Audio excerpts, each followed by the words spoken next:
ನಮಸ್ತೆ ಶಂಕರ. ನಮ್ಮೆಲ್ಲ ಪ್ರೀತಿಯ ವೀಕ್ಷಕ ಬಂಧುಗಳಿಗೆ ನನ್ನ ಹೃತ್ಪೂರ್ವಕವಾದಂತಹ ವಂದನೆಗಳು.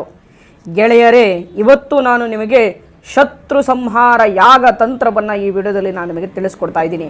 ನಿಮ್ಮ ಶತ್ರುಗಳು ನಿಮ್ಮಿಂದ ಭಾಳಷ್ಟು ಹಿಂಸೆಯನ್ನು ಕೊಟ್ಟಿದ್ದರೆ ಅವರನ್ನು ನರಕವನ್ನು ತೋರಿಸುವಂಥ ಒಂದು ವಿಶೇಷವಾದಂಥ ತಂತ್ರ ಮತ್ತು ಇದು ಭಾಳಷ್ಟು ರೀತಿಯಾದಂಥ ಒಂದು ಮಹಾಭೈರವಿ ತಂತ್ರ. ಇದು ಮಹಾಭೈರವಿ ಶತ್ರು ಸಂಹಾರ ತಂತ್ರ.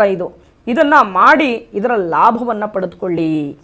ನೋಡಿ, ನಿಮ್ಮ ಶತ್ರುಗಳು ನಿಮಗೆ ಯಾವುದೋ ಒಂದು ರೀತಿಯಲ್ಲಿ ಕೆಲವೊಂದು ನಿಮ್ಮ ಒಂದು ವೀಕ್ನೆಸ್ನ ಇಟ್ಕೊಂಡು ನಿಮಗೆ ಬಹಳಷ್ಟು ಬ್ಲ್ಯಾಕ್ ಮೇಲ್ಗಳನ್ನು ಮಾಡ್ತಾ ಇರಬಹುದು. ಅಥವಾ ಯಾವುದೇ ಒಂದು ಪುರುಷ ಒಂದು ಸ್ತ್ರೀಯನ್ನು ಬ್ಲ್ಯಾಕ್ ಮೇಲನ್ನು ಮಾಡ್ತಾ ಇರಬಹುದು. ಅಥವಾ ನಾನಾ ರೀತಿಯಲ್ಲಿ ನಿಮಗೆ ಬ್ಲ್ಯಾಕ್ ಮೇಲ್ ಮಾಡ್ತಾ ಇದ್ದರೆ ಅಥವಾ ಭಾಳಷ್ಟು ರೀತಿಯಲ್ಲಿ ಕಷ್ಟಗಳನ್ನು ಕೊಡ್ತಾನೇ ಇದ್ದಾರೆ ಅಪ್ಪ ಅಂತ ಹೇಳಿದ್ರೆ ಈ ಒಂದು ತಂತ್ರವನ್ನು ನೀವು ಮಾಡಿ ನೋಡಿ.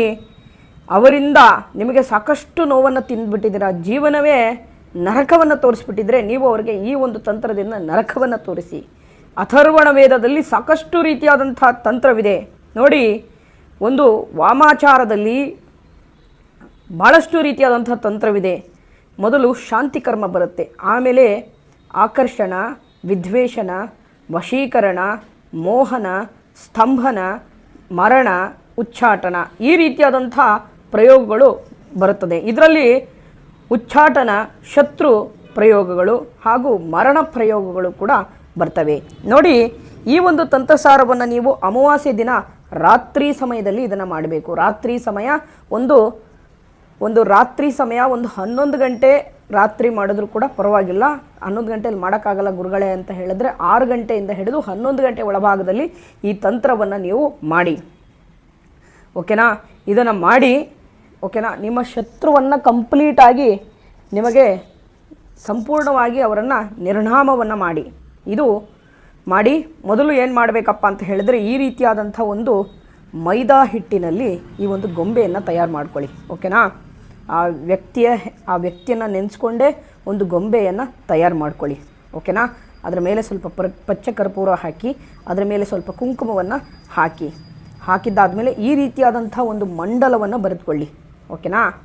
ಮಂಡಲವನ್ನು ಬರೆದುಕೊಳ್ಳಿ. ಇದು ಒಂದು ಪೇಪರ್ನಲ್ಲಿ ನೀವು ಈ ರೀತಿಯಾದಂಥ ಒಂದು ಮಂಡಲವನ್ನು ಬರೀರಿ. ಈ ಚಿಕ್ಕ ರೀತಿಯಲ್ಲಿ ಗೊಂಬೆಯನ್ನು ಮಾಡಿ ಇಲ್ಲಿ ಕೊಟ್ಟಿರತಕ್ಕಂತಹ ಬೀಜಾಕ್ಷರಿ ಮಂತ್ರವನ್ನು ಎಲ್ಲವನ್ನು ಬರೀರಿ.